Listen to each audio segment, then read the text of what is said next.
अब हम सीधे सीधे आते हैं राज्य की कार्यपालिका में। सबसे पहले बात करते हैं राज्यपाल की। तो आप लोग हेडिंग लिखेंगे नेक्स्ट, राज्यपाल।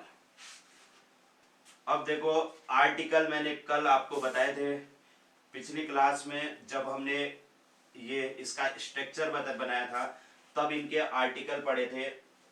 राष्ट्रपति का आर्टिकल 52 होता है, उपराष्ट्रपति का 52 में 11 जोड़ दो 63 होता है।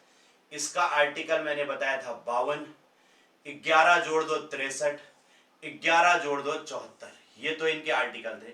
ऐसे ही इसको हम शुरू करेंगे 153 से, 11 जोड़ दो 164। ठीक है, 153 और 164 इनके आर्टिकल होते हैं। तो ये आर्टिकल सबको इनके याद होंगे। ठीक है, तो अब हम यहां पर बात कर रहे हैं राज्यपाल की। राज्यपाल आपको आर्टिकल 153 से इनको समझना है। राज्यपाल सबसे पहली बात तो किस भाग के अंतर्गत आएगा ये आप लोग समझना। भाग 6 जो था, भाग 5 तो केंद्र से संबंधित था, ये पूरी की पूरी चीजें भाग 5 के अंतर्गत आती है।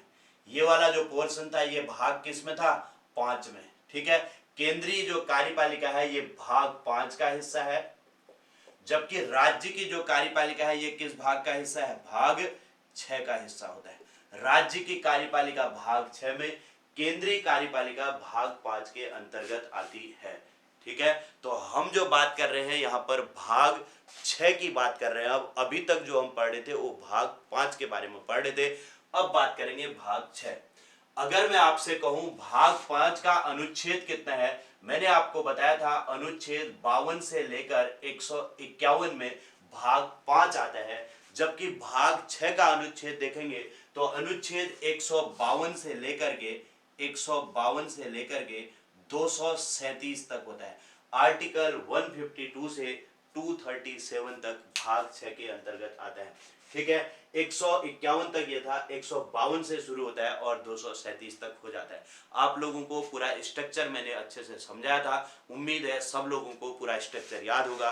भाग 1, भाग 2, भाग 3, भाग 4 और भाग 5, 6 सब जो भी बताए थे वो सारे भाग आपको क्लियर होंगे। ठीक है, तो भाग 5 और 6 की हम यहाँ पर बात कर रहे हैं। भाग 5 केंद्रीय कार्यपालिका और भाग 6 राज्य की कार्यपालिका। अगर आपसे पूछा जाए राज्यपाल को किस भाग में रखा गया है या फिर राज्य सूची किस भाग के अंतर्गत आती है, तो राज्य सूची के का जो विषय है, राज्य सूची पूरी की पूरी राज्य के जो भी चीजें होती है भाग 6 के अंतर्गत आती है। और अनुच्छेद कितना होता है, तो अनुच्छेद 152 से लेकर के 237 तक इसमें होता है। ठीक है, तो राज्य सूची में अनुच्छेद 152 से लेकर 237 तक सब भाग 6 के अंतर्गत आते हैं। अब मैं आपको कुछ आर्टिकल बताऊंगा, इनको आप लोग याद रखेंगे। आर्टिकल 153 से शुरुआत करेंगे हम 153, उसके बाद हम आ जाएंगे आर्टिकल 155, 155 पढ़ेंगे सीधे, और इसके अतिरिक्त एक आर्टिकल 156 पढ़ेंगे और 157 पढ़ेंगे। आर्टिकल 156, आर्टिकल 157 भी हम यहाँ पर समझेंगे, 157 और आर्टिकल 159 भी हम यहाँ पर समझेंगे। इतने आर्टिकल इसमें हम समझेंगे, 153, 55, 56, 57 और 59। ठीक है, इन आर्टिकलों पर आप लोग ध्यान देना। पहले सबसे पहले आर्टिकल 153 में क्या कहा गया है इसको समझेंगे कि प्रत्येक राज्य का एक राज्यपाल होगा। प्रत्येक राज्य का एक राज्यपाल होगा, राज्यपाल होगा, परंतु परंतु आवश्यकता पड़ने पर उसे 2 या 2 से अधिक राज्यों का राज्यपाल भी नियुक्त किया जा सकता है। परंतु क्या कहा गया है कि आवश्यकता पड़ने पर, परंतु आवश्यकता पड़ने पर उसे पड़ने पर उसे 2 या 2 से अधिक, 2 या 2 से अधिक राज्यों का राज्यपाल बनाया जा सकता है, बनाया जा सकता है। आवश्यकता पड़ने पर उसे दो या दो से अधिक राज्यों का राज्यपाल बनाया जा सकता है। प्रत्येक राज्य का एक राज्यपाल होगा कहा गया है, लेकिन आवश्यकता पड़ने पर उसे दो या दो से अधिक राज्यों का राज्यपाल बनाया जा सकता है। ये तो ठीक है, लेकिन आपसे पूछ देते हैं कि यह किस संविधान संशोधन के द्वारा कहा गया कि आवश्यकता पड़ने पर उसे दो या दो से अधिक राज्यों का राज्यपाल बनाया जा सकता है। तो यह है 7वां संविधान संशोधन। 7वां संशोधन हुआ था 1956 में। 7वां संविधान संशोधन 1956 के द्वारा यह व्यवस्था की गई कि अगर राज्यपाल को आवश्यकता पड़े तो दो या दो से अधिक राज्यों का भी एक राज्यपाल बनाया जा सकता है। जैसे उत्तराखंड के राज्यपाल हैं या फिर यूपी के राज्यपाल हैं, कभी अगर ऐसी आवश्यकता हो जाए, माना उत्तराखंड के राज्यपाल का स्वास्थ्य इशू कोई आ गया और वो हॉस्पिटल में कहीं जा रहे हैं, 1-2 महीने के लिए अगर वो रेस्ट पर जा रहे हैं, ऐसे में उत्तर प्रदेश के राज्यपाल को यहाँ का अतिरिक्त कार्यभार भी सौंप दिया जाता है। तो इस तरीके से कई बार आपने देखा होगा, उत्तर प्रदेश के राज्यपाल को उत्तराखंड का दे दिया जाता है या फिर उत्तराखंड के राज्यपाल को उत्तर प्रदेश का भी कार्यभार सौंप दिया जाता है। तो ऐसी व्यवस्थाएं भी की जाती है। और ये किस संशोधन के द्वारा है? तो ये 7वां संविधान संशोधन 1956, 7th अमेंडमेंट 1956 के द्वारा यह व्यवस्था की गई है। ठीक है, अब बात आती है आर्टिकल 155 में राज्यपाल की नियुक्ति कौन करेगा।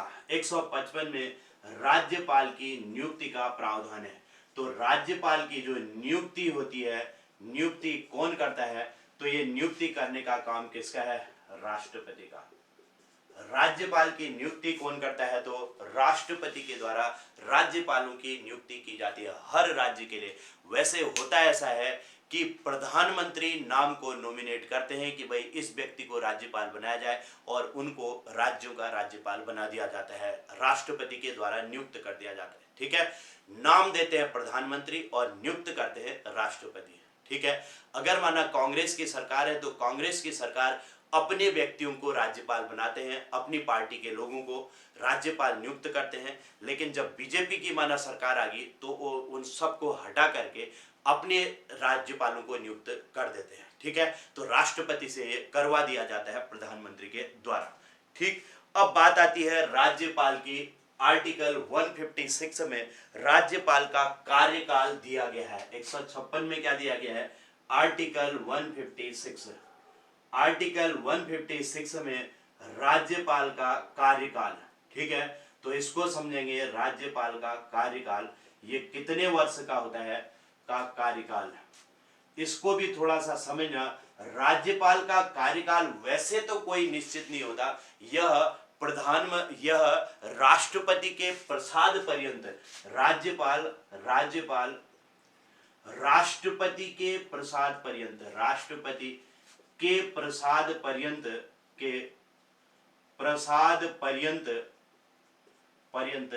अपने पद पर रहते हैं, अपने पद पर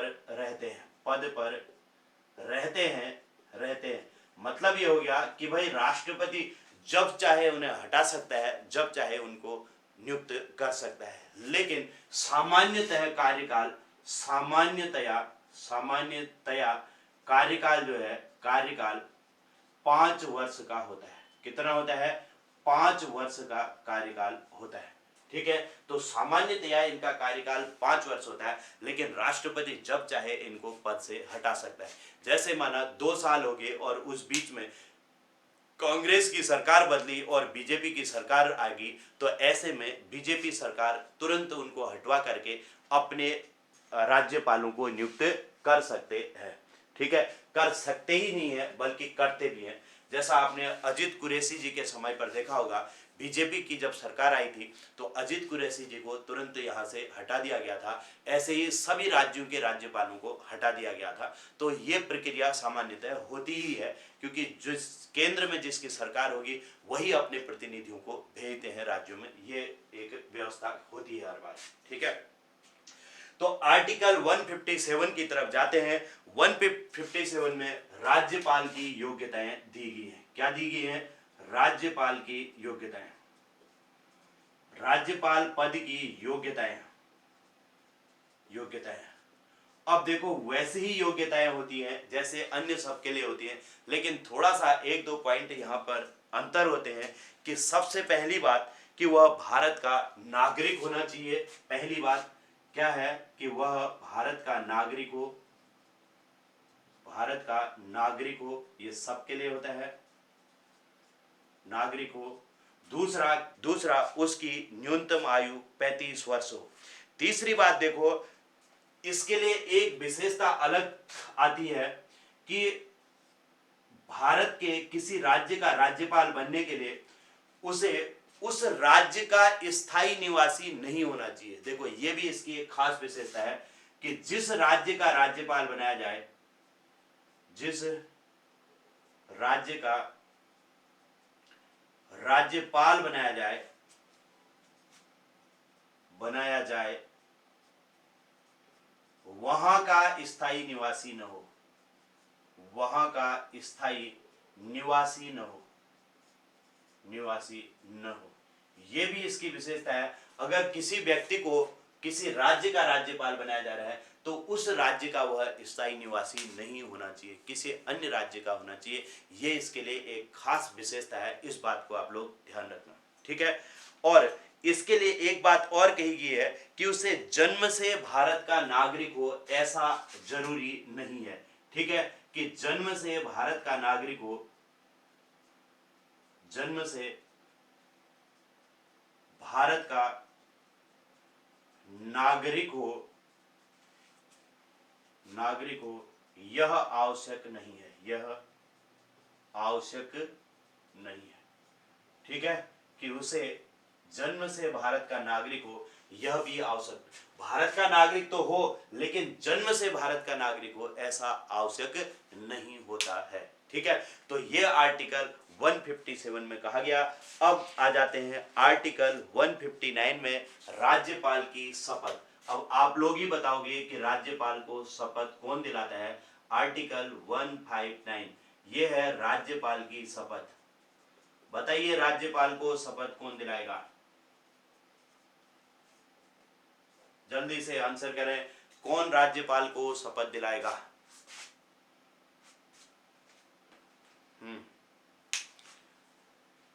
प्रेसिडेंट, हाई कोर्ट, प्रेसिडेंट, ठीक है। और लोग भी आंसर करें, राज्यपाल को शपथ कौन दिलाएगा। राष्ट्रपति, राष्ट्रपति, राष्ट्रपति, हाई कोर्ट की चीफ जस्टिस।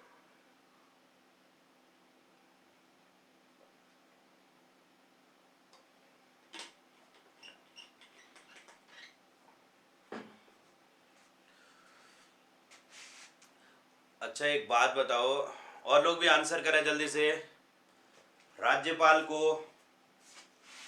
शपथ कौन दिलाएगा।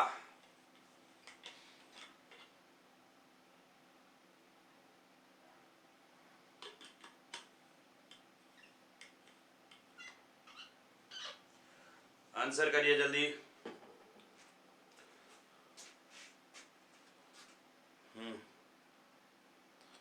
हाई कोर्ट के सीजे, ठीक है।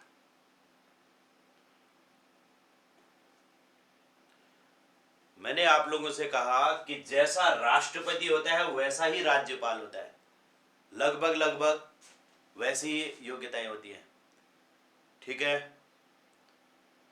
अच्छा सुप्रीम कोर्ट के भी सीजे आते हैं क्या, ठीक है। हाई कोर्ट के चीफ जस्टिस, ठीक है। अब देखो राष्ट्रपति को शपथ कौन दिलाता है। राष्ट्रपति को ये तो सबको पता ही होगा, राष्ट्रपति तो लिख रखा है।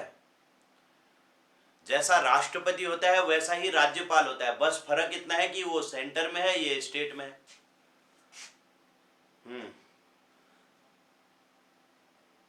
राष्ट्रपति को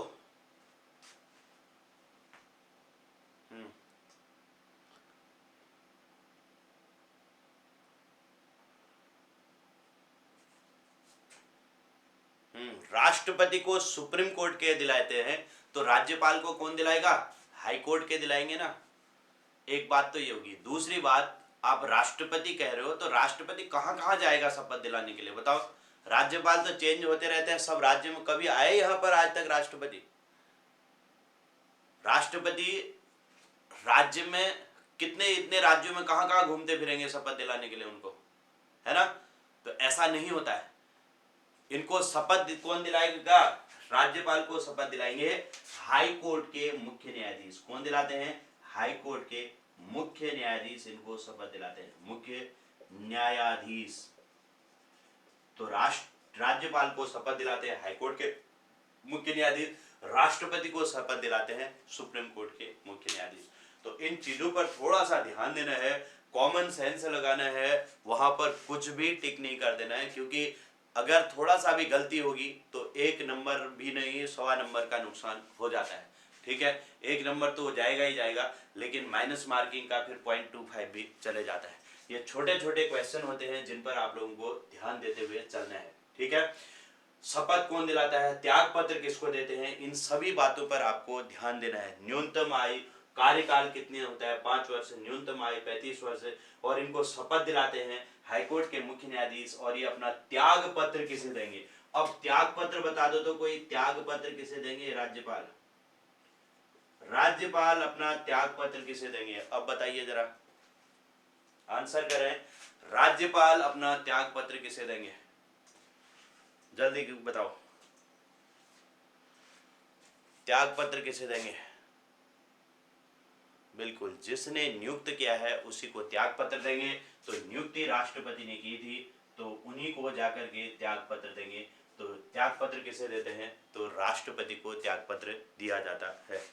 ठीक है, एक बात और यहाँ पर समझ लेते हैं, वेतन एवं भत्ते की बात करें तो वेतन कितना होता है राज्यपाल का? वेतन वर्तमान में 3.5 लाख, 3.5 लाख है। और ये कहां से दिया जाता है? तो राज्य की संचित निधि से। कहां से देते हैं? राज्य की संचित निधि से। राज्य की संचित निधि से दिया जाता है। वेतन कहां से दिया जाता है? तो राज्य की संचित निधि से 3.5 लाख रुपया इनका वेतन है, जो कि राज्य की संचित निधि से दिया जाता है। ठीक है, तो यहां तक की बातें हमारी ये क्लियर हो चुकी हैं। इतने पॉइंट जल्दी से सब लोग लिख लो, फिर इनके कार्यों की हम यहाँ पर बात करेंगे। तो वेतन तो राज्य की संचित निधि से दिया जाता है, लेकिन अगर कभी पेंशन पूछे, पेंशन कहाँ से दिया जाता है, तो इनको पेंशन केंद्र की जो संचित निधि होती है वहां से दिया जाता है। राज्यपाल को पेंशन कहां से दिया जाएगा? पेंशन दी जाती है रिटायरमेंट के बाद भारत सरकार की, भारत की संचित निधि से। पेंशन दी जाती है भारत की संचित निधि से।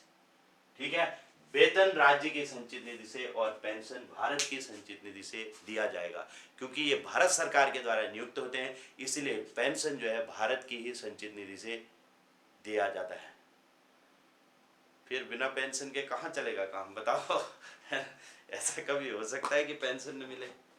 शिक्षकों को नहीं मिलती पेंशन, वो बात अलग है ना। शिक्षकों की अन्य पदों में पेंशन खत्म कर दी है, लेकिन वहां तो मिलती है।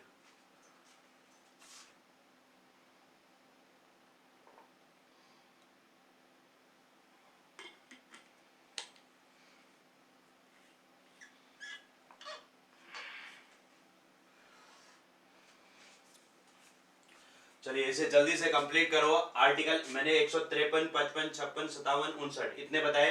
53 में प्रत्येक राज्य का एक राज्यपाल होगा, 55 में राज्यपाल की नियुक्ति, 56 में कार्यकाल, 57 में योग्यताएं और 59 में शपथ से संबंधित है। इनको याद कर लेना।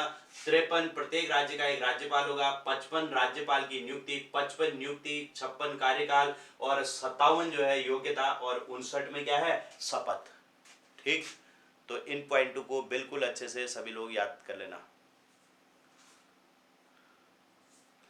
हाँ, अपना कोटा फुल होना चाहिए बस, बाकी और क्या करें उससे कोई मतलब नहीं है ना। कार्य एवं शक्तियां, जैसे राष्ट्रपति के कार्य एवं शक्तियां पढ़ी थी, वैसे राज्यपाल के कार्य व शक्तियां। सबसे पहले मैंने आपको वहां पर 3 प्रकार की शक्तियों का वर्णन किया था। एक विधायी शक्ति, एक कार्यपालिका शक्ति, एक न्यायिक शक्ति। याद आ रहा है किसी को? विधायी शक्ति, कार्यपालिका शक्ति और न्यायपालिका शक्ति, ये 3 तरीके की शक्तियां मैंने आपको बताई थी राष्ट्रपति की। बिल्कुल सेम वैसा ही है। कार्यपालिका शक्ति, विधायी शक्ति और न्यायिक शक्ति। ठीक है, उन्हीं शक्तियों के बारे में हम यहाँ पर भी बात करेंगे, वही चीजें यहाँ पर पढ़ेंगे, बस केंद्र की जगह पर राज्य का प्रयोग यहाँ पर आपको करना है। ठीक, सबसे पहले मैं आ रहा हूं राज्यपाल की कार्यपालिका शक्ति में। राज्यपाल की शक्तियां लिख लेना, हाँ, कार्य एवं शक्तियां, ये हेडिंग लिख लेना। और सबसे पहले है कार्यपालिका शक्ति। पहली शक्ति कौन सी है? कार्यपालिका शक्ति। कार्यपालिका शक्ति के अंतर्गत सबसे पहली बात मैंने क्या बताई थी, कोई बता सकता है? पहला पॉइंट किसकी नियुक्ति करने से संबंधित था, बताइए, जल्दी से आंसर करो। कार्यपालिका शक्ति में सारी नियुक्तियां आती हैं, जितनी भी नियुक्तियां होती है सब राष्ट्रपति कर रहा था वहां, बिल्कुल, वहां हमने पीएम की नियुक्ति की बात की थी। राष्ट्रपति प्रधानमंत्री की नियुक्ति करता है और प्रधानमंत्री की सलाह पर अन्य मंत्रियों की नियुक्ति करता है, ये हमने वहां पर पढ़ा था। लेकिन यहाँ प्रधानमंत्री की जगह पर कौन आ जाएगा, किसकी नियुक्ति की जाएगी, बताइए तो? प्रधानमंत्री की जगह पर किसकी करेंगे? मुख्यमंत्री की। बिल्कुल सही है, सीएम की नियुक्ति, है ना। तो यहां पर सबसे पहला पॉइंट, वही चीज कॉपी कर देना है आपको, बस उसमें पीएम की जगह सीएम लिख दो, बस, और कुछ करना ही नहीं है, सब कुछ वैसा ही है। ठीक है, तो सबसे पहला कार्य है राज्यपाल। राज्यपाल सीएम की नियुक्ति करता है,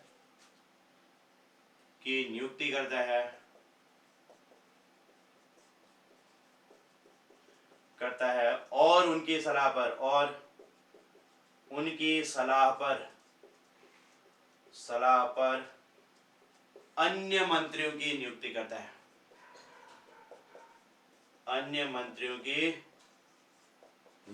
करता है। ठीक है, नियुक्ति करता है। तो सबसे पहली बात तो ये थी नियुक्ति करने में। अब इनकी नियुक्ति होगी, उसके अलावा और किसकी नियुक्ति करेंगे? देखो, वहां संघ लोक सेवा आयोग होता है, यहां होता है राज्य लोक सेवा आयोग के सदस्य होते हैं। राज्य लोक सेवा आयोग, राज्य निर्वाचन आयोग, राज्य महिला आयोग,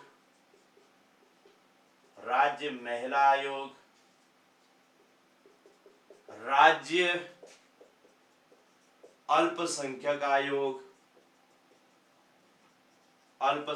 आयोग, एससी आयोग, राज्य का, एसटी आयोग, ये जितने भी आयोग हैं, ठीक है, राज्य में जितने भी आयोग हैं, इन सभी आयोगों के आयुक्तों की नियुक्ति करता है। ठीक है, आयोग के आयुक्तों की नियुक्ति करता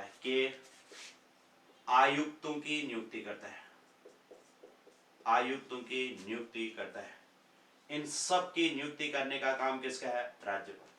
तीसरी बात देखो, वहां पर मैंने एक आपको बताया था अटॉर्नी जनरल ऑफ इंडिया।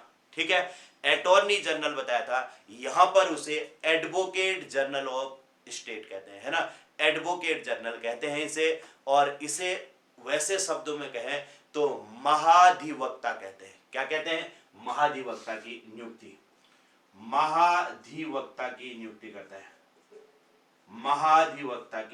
करता है। कोई ये बता सकता है वर्तमान उत्तराखंड के महाधिवक्ता कौन है? बताइए जरा, कौन करेगा आंसर? वर्तमान उत्तराखंड के महाधिवक्ता कौन है? जल्दी से आंसर करो। ठीक है, इन सब की नियुक्ति करने का काम किसका होता है? राज्यपाल का होता है। इसके अलावा देखो, राज्य के विश्वविद्यालयों के उपकुलपतियों की नियुक्ति करता है। अब वहां पर कभी कंफ्यूज मत होना, देखो इसको सुन लो थोड़ा सा। उपकुलपतियों की नियुक्ति करता है, मैंने कहा उपकुलपति मतलब वाइस चांसलर जो होते हैं। कई बार हिंदी में राज्य के हम जैसे केयू के कुलपति कहते हैं, जो यहाँ पर कुलपति हैं उनको कुलपति कहते हैं, लेकिन राज्यों का जो कुलपति होता है, चांसलर जो होता है, वो राज्यपाल होता है। जितने भी विश्वविद्यालय होते हैं उनका चांसलर कौन होता है? राज्यपाल होता है। ठीक है, तो राज्य के, उत्तराखंड के जितने भी विश्वविद्यालय हैं उनका चांसलर कौन होगा? राज्यपाल। और वो यहाँ पर किसकी नियुक्ति करेगा? वाइस चांसलर की नियुक्ति करेगा। ये वीसी होते हैं, वाइस चांसलर, जो यहाँ पर नियुक्त होते हैं। और राज्यपाल सभी विश्वविद्यालयों का कुलपति होता है, इस बात को ध्यान रखिए। राज्य के विश्वविद्यालयों के उप कुलपतियों की नियुक्ति करता है और वह राज्य के सभी विश्वविद्यालयों का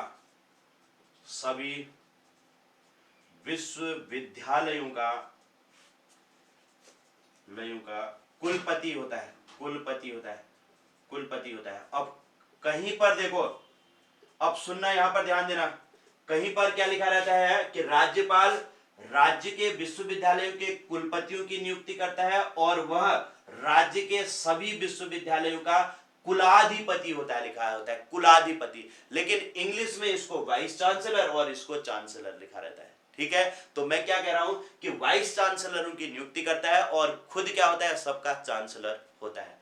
ठीक है, तो इस बात को आप लोग ध्यान रखना, यहां पर कंफ्यूज मत होना। ठीक, अगर यहां पर उप कुलपति की जगह कुलपतियों की नियुक्ति करता है कहेंगे तो वह कुलाधिपति होता है करके कहा जाता है। ठीक, तो ये भी हमारा क्लियर हो गया। इसके अलावा यदि कभी राज्य का संवैधानिक तंत्र विफल हो जाता है, राज्य का संवैधानिक तंत्र विफल होने पर वह राष्ट्रपति को वहां पर राष्ट्रपति शासन लगाने की सिफारिश करता है। ठीक है, नंबर 5 लिख लेंगे, राज्य का संवैधानिक तंत्र विफल होने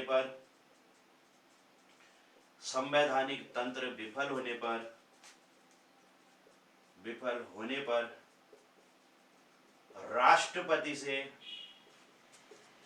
से वहां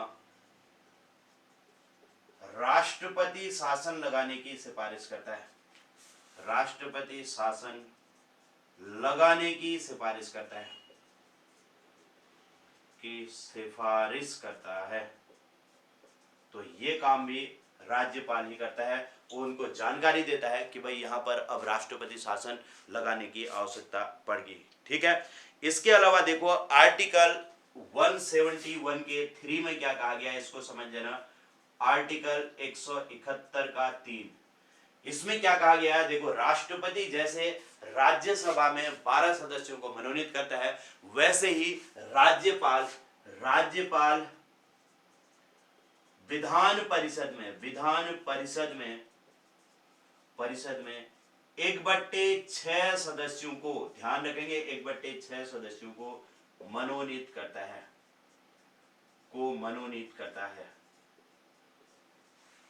पहले विधानसभा में एक एंग्लो इंडियन होता था, अब एंग्लो इंडियन का पद खत्म हो गया। अब विधान परिषद में 1/6 सदस्यों को मनोनीत करता है केवल। ठीक है, तो विधान परिषद में 1/6 सदस्यों को भी मनोनीत करता है। तो ये सारे कार्य जो है इसकी कार्यपालिका शक्ति के अंतर्गत आते हैं। जल्दी से इसे लिखिए और फिर हम बात करते हैं इनकी विधायी शक्ति की बात करते हैं।